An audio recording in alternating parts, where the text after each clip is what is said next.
Our history of insurance as a body of churches is that we were fairly well fragmented until 10 years ago, and as well as being chair of AllChurches Insurance Bureau, I'm chair of the Anglican Insurance Board, and Anglicans can be as fragmented as the wider church, and some cooperate and others do better elsewhere.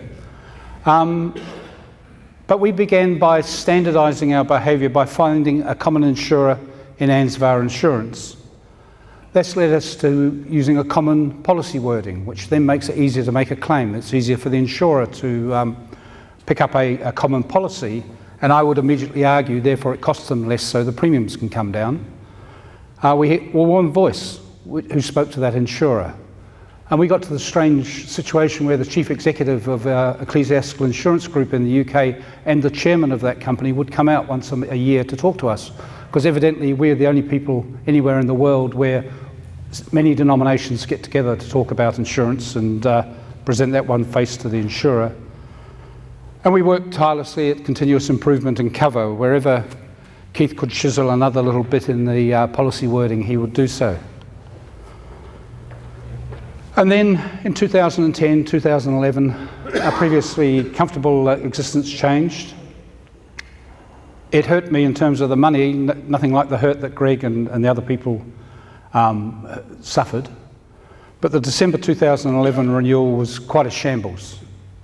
We were given 30 days notice that we would be finding another insurer. From my viewpoint and the Anglican Insurance Board, that meant that I had no insurer at all for the Christchurch diocese, because at that point all the insurers had closed ranks and they weren't taking on new clients. So we scrambled for cover, and a slide a bit later will show you how that changed. We stripped a lot of the natural disaster cover has been dropped out by many churches. It's the cost of the premium. I mean, it runs completely counter to the logical argument that Greg puts forward, that although our most frequent loss is fire, our biggest losses come from earthquake. And also, I think there is also a question there of intergenerational equity, that if we have inherited something from our grandparents, we don't look after it, we can't then pass it through to our grandchildren.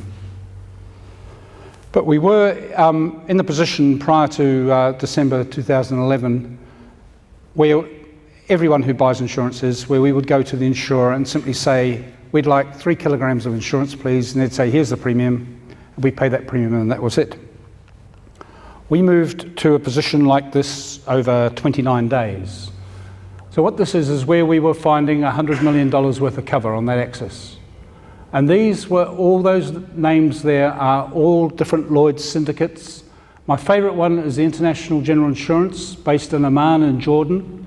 2 days into it, they came in and picked up 15% of our entire portfolio from top to bottom. And then gradually the other ones filled up, so that before our policies expired at 4 o'clock on 31st of December, at 9:30 in the morning we heard that that was all filled. That's a very messy way to buy insurance at a short term, and it has a horrible effect on the premium rate. That shows what our premiums were like, and this is the premium rate, so it's not the premium. What I've got our techo to do is to divide the sum insured, the premium by the sum insured, to strip out the gradual growth in the value of the buildings, so that the premium rate has run along pretty well, not doing a lot, and then it jumped when we had to go to the London market. 3 months later, we stripped out a lot of the earthquake cover for many of the dioceses, and it's come along, and then 6 denominations got together at this point. We've pushed it down again. That there hurt a great deal of the reserves of a great many of the churches, where they had to come out with that chunk of money. And I'll refer to a lifelong mission I've given myself on that to get that money back to them. But you can see, by looking at that, what the effect has been. You would have read in Sunday's paper that the Australian-based insurers are doing quite well at the moment. That's because the base of insurance has moved from there to there. What's that? Doubled. Their claims haven't doubled, but the premiums have. So that's what they call, I think, a robust position, isn't it? Gouging is another way, yes. The dilemma that's in front of us is what is good stewardship. We're not commercial property owners. We're people who happen to own some commercial properties, i.e. non-residential. But we've inherited some old buildings. I was asked to run a session down at Otago University by the Department of Theology a couple of weeks ago, where the churches down there own a whole lot of gold rush financed buildings,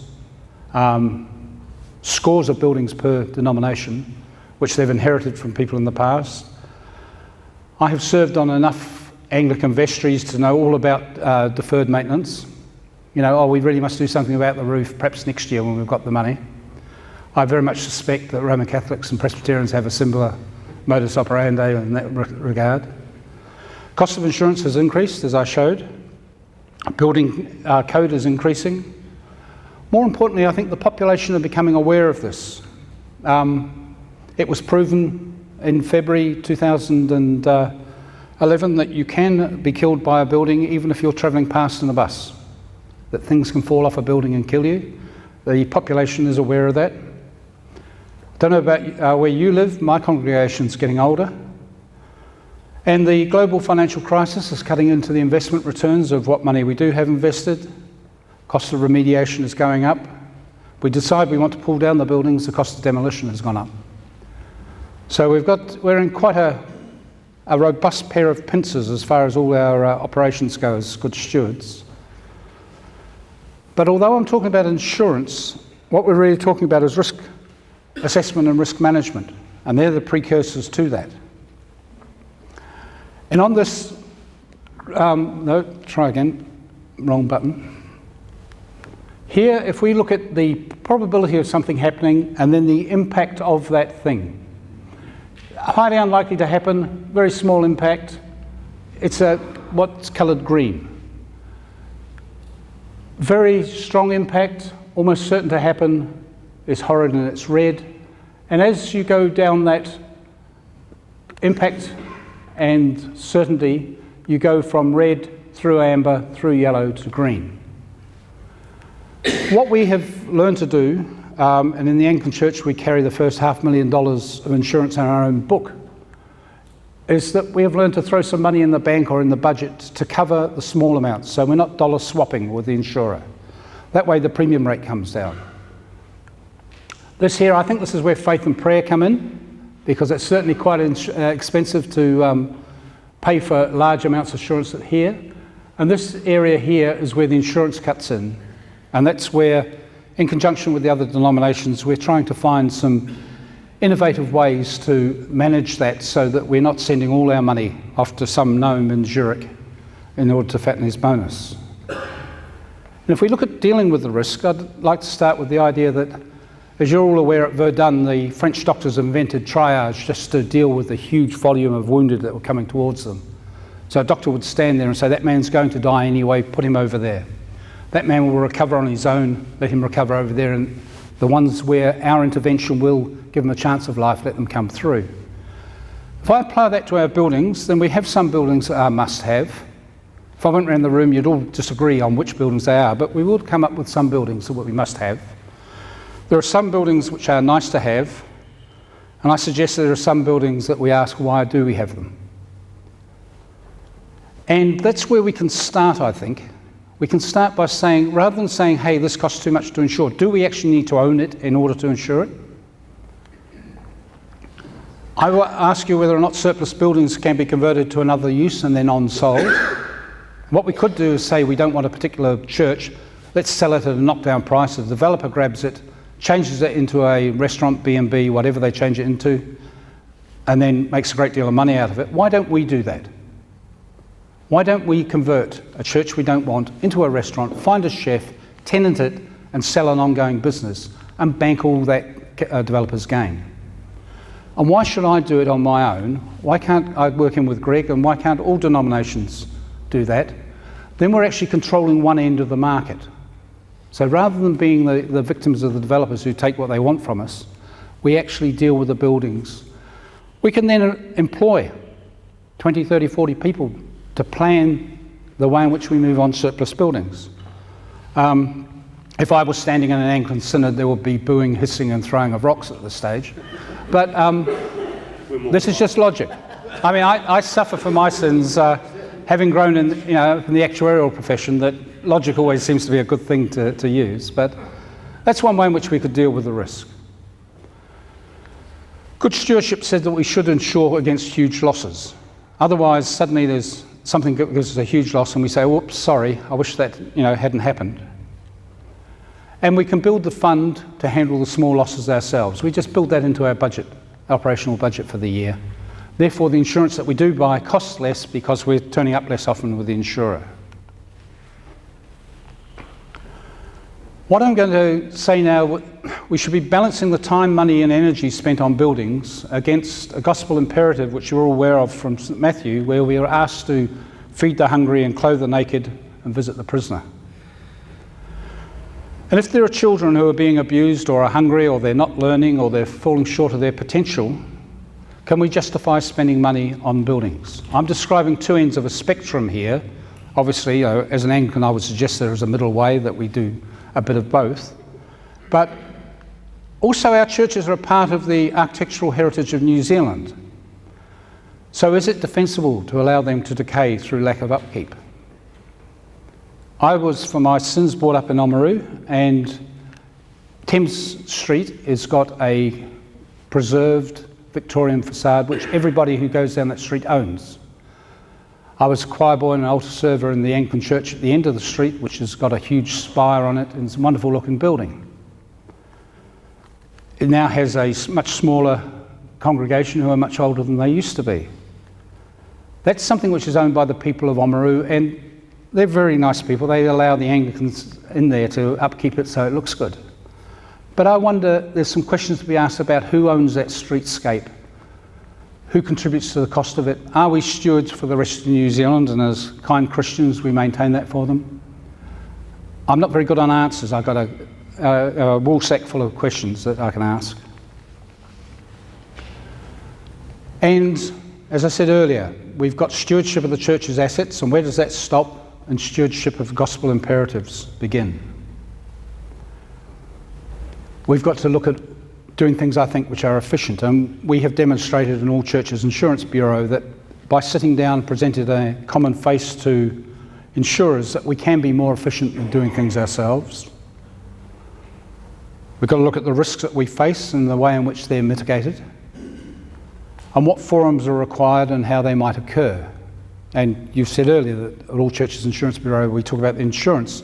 I wonder if there's a place for another forum for the people responsible for buildings to sit together and say, and in fact, when I was a fortnight ago in Dunedin, Bishop Kelvin Wright, who's the Anglican bishop, said that if they got to a small town, perhaps somewhere like Gore, and there were 4 or 5 churches, not all of which were fit for purpose, should the denominations not be sitting there saying, hey, should we let 3 of these go and we'll use 2 and we'll put a roster on them and people can worship where they want to, and make better use of that combined money. And there again, I can feel the bricks heading towards me in certain rooms as suggesting that. But I mean, this is logic, and it's how we should look at it.